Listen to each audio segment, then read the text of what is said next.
Praise the lord. ప్రభువైన యేసుక్రీస్తు నామములో ఈ ఉదయకాలమందు మీ అందరికీ శుభములు తెలియజేస్తూ ఉన్నాను. రేపు ఉదయకాలమందు ఆదివారము యథావిధిగా విజయవాడలో 7 గంటల నుంచి 9:30 వరకు ఆరాధన జరుగుతుంది. ఉదయకాలము కొండపల్లిలో 9:30 నుండి 12 గంటల వరకు ఆరాధన జరుగుతుంది. అందరూ కూడా పాల్గొనమని ప్రభు పేరట మీ అందరికీ కూడా తెలియజేస్తూ ఉన్నాము. అలాగే నిన్న ఉదయకాలమందు యాకోబు భార్య అయిన రాహేలు గురించి మనం మాట్లాడుకున్నాం. యాకోబు అంటే అబ్రహాము యొక్క మనవడు. అబ్రహాము తన కుమారుడు ఇస్సాకు కుమారుడే యాకోబు. యాకోబుకి మరొక పేరు ఉన్నది, ఆయన పేరు ఇస్రాయేలు. ఎబ్బోకు రేవు దగ్గర ఆయనకి దేవుడే స్వయంగా ఇస్రాయేలు అని పేరు పెట్టారు. దేవునితోనూ మనుషులతోనూ పోరాడి గెలిచినవాడు అని అర్థం.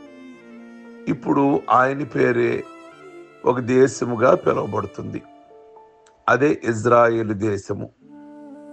ఈ యాకోబు యవనస్తుడుగా ఉన్నప్పుడు అన్న చంపేస్తాను అని అన్నప్పుడు పారిపోయి తన మేనమామ దగ్గరికి వెళ్ళిపోతాడు. కొంతకాలం కొలువు చేస్తాడు. కొంతకాలం కొలువు చేసిన తర్వాత పెళ్లి చేయమని తన మేనమామని అడిగినప్పుడు తన మేనమామ అనగా లాబాను తనకి 2 కుమార్తెలు ఉన్నారు.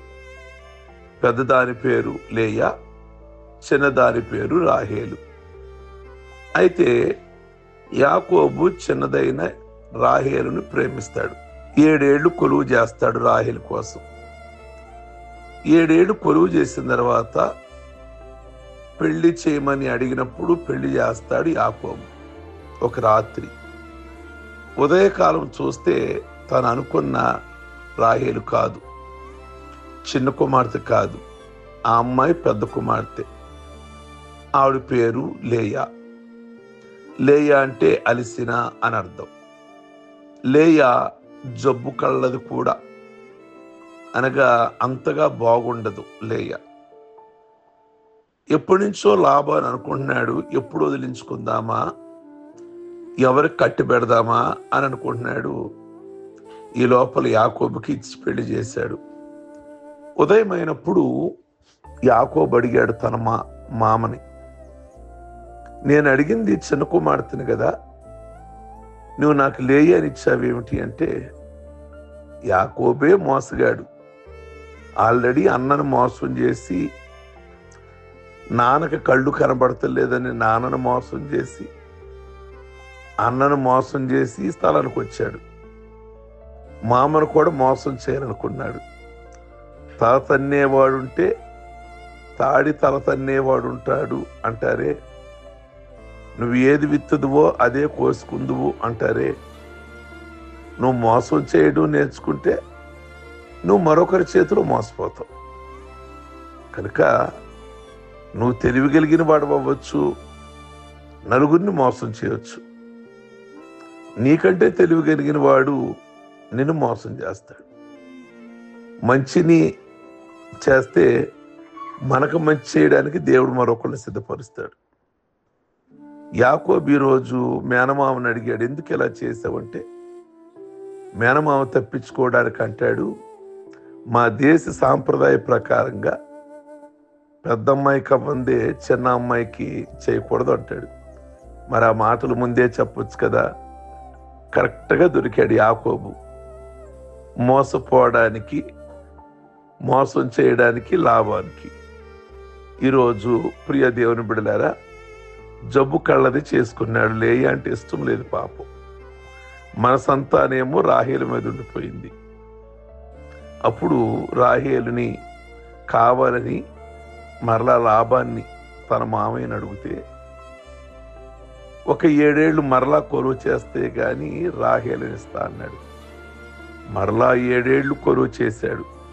అప్పుడు 2వ కూతురైన రాహేలునిచ్చి పెళ్లి చేస్తాడు లాబాని యాకోబుకి. ఇప్పుడు నేను జ్ఞాపకం చేస్తున్నా, నిన్న రాహేలు గురించి ధ్యానం చేశాం. అబద్ధాలు ఆడిందని మాట్లాడుకున్నాము.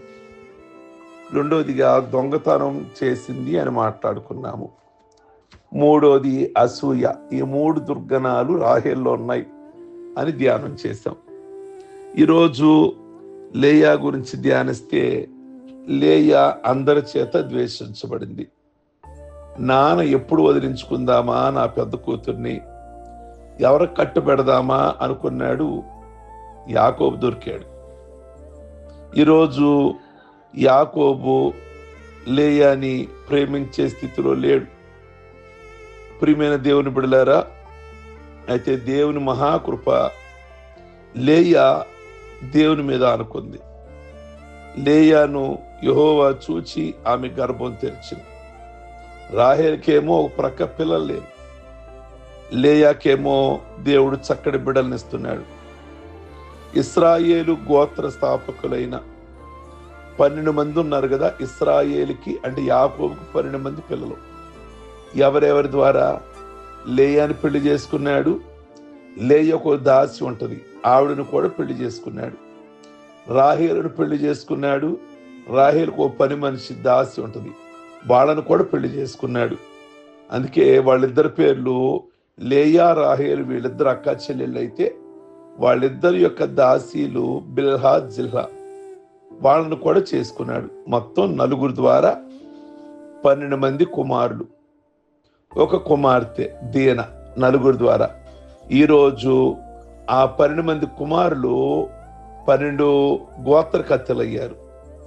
వాళ్ళ ఇజ్రాయెల్ దేశం 12 మంది గోత్రకర్తలు. ప్రియ దేవుని బిడ్డలారా, ఆ 12 మంది గోత్రకర్తలే ఈరోజు పాత నిబంధనలో మనం చదువుతాం. ఆ 12 మందిలోంచి వచ్చిన వాళ్ళు ఎవరైనా కానీ, మీరు ఒక దావీద్ అంటారా, ఒక సమూయేలు అంటారా, లేదా ఒక యెష్షయి అంటారా, ఒక యిర్మీయా అంటారా, ఒక సౌలు అంటారా? పాత నిబంధనలో మీరు ఎవరి పేరు చెప్పినా, లేదా కొత్త నిబంధనలో ఒక పౌలు గారి పేరు చెప్పినా, వాళ్ళందరూ యాకోబులో నుండి వచ్చిన వారే. కానీ ప్రాముఖ్యంగా లేయాలో నుండి దేవుడు ప్రేమించి 6 కుమారులు ఇచ్చాడు. 6 కుమారులు ఇచ్చాడు.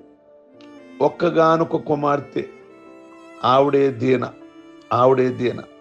ఈ 6 కుమారులు ఎవరు అంటే, రూబేను పెద్దోడు, షిమ్యోను, లేవి, యోదా, ఇస్సాకరు, జబులోను.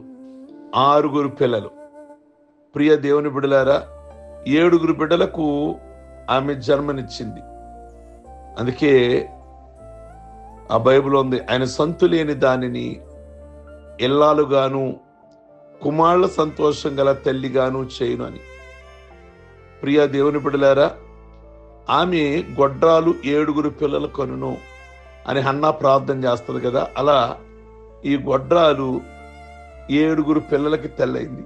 ఈరోజు నిజంగా దేవుని సన్నిధిలో పిల్లలు లేని వాళ్ళు దేవుని సన్నిధిలో ప్రార్థన చేసినప్పుడు దేవుడు ఎందరికి సంతానం ఇచ్చాడో, పిల్లలు లేను అని అనుకునే వాళ్ళు 3, 4, 5 కలిగిన వాళ్ళు కూడా ఉన్నారు. దేవునికి అసాధ్యమైంది ఏది లేదుగా. ఆయన సృష్టికర్త. ఈరోజు ఉదయకాలమందు మీకు అసాధ్యాలు ఉంటాయి, ఆయనకి సమస్తము కూడా సాధ్యమే. అయితే నేను ఒక మాటకి జ్ఞాపకం చేస్తున్నా. 6 కొడుకులు కదా, ఒక కూతురు దీన. ఈ 6 కొడుకులలో ఒక కొడుకు పేరు యోధ. ఆ యోధ ఎంత శ్రేష్టమైన వాడంటే, ఆ యోధాలో నుండే ఈ లోకంలో దావీదు వచ్చాడు. ఇశ్రాయేలుకు రాజు కదా, దావీదు వచ్చాడు. ప్రియ దేవుని బిడ్డలారా, ఆ దావీదులో నుండే ప్రభువైన యేసుక్రీస్తు ఆ గోత్రంలో నుండే వచ్చారు. నిజంగా యేసయ్య రావడానికి ఈ లోకంలో ఎవరు అంటే యోధ ఆ వంశం. నీ ఇంటివారు, వీధివారు, బయటివారు, బంధువులందరూ నిన్ను ద్వేషించున్నారా? లేయాను జ్ఞాపకం చేసుకునే దేవుడు నిన్ను జ్ఞాపకం చేసుకుంటాడు. యెహోవా నా శ్రమను చూచి ఉన్నాడు అంటుంది లేయా. నీ శ్రమను దరిద్రతను నేను ఎరుగుదును అంటున్నారు ప్రభు. ప్రియ దేవుని బిడ్డలారా, ద్వేషించబడిన లేయాను ఇశ్రాయేలు జాతి ఉద్భవించడానికి ఒక సాధనంగా దేవుడు వాడుకున్నాడు. ఆయన నిన్ను కూడా ఒక బలమైన సాధనంగా వాడుకోవడానికి ఇష్టపడుతున్నాడు. కనుక నువ్వు పనికి రాని దానమైనప్పటికీ, పనికి రాని వాడైనప్పటికీ, సమాజంలో నిన్ను ఎవ్వరూ కూడా పనికి రాని వాడు అని ముద్ర వేయవచ్చు. అట్టి వాళ్ళని జ్ఞాపకం చేసుకొని తన పనిలో దేవుడు ఈ రోజున శ్రేష్టమైన వాళ్ళగా వాడుకుంటున్న వారు ఉన్నారు. శ్రేష్టమైన ఆశీర్వాదాలు పొందిన వాళ్ళు ఉన్నారు.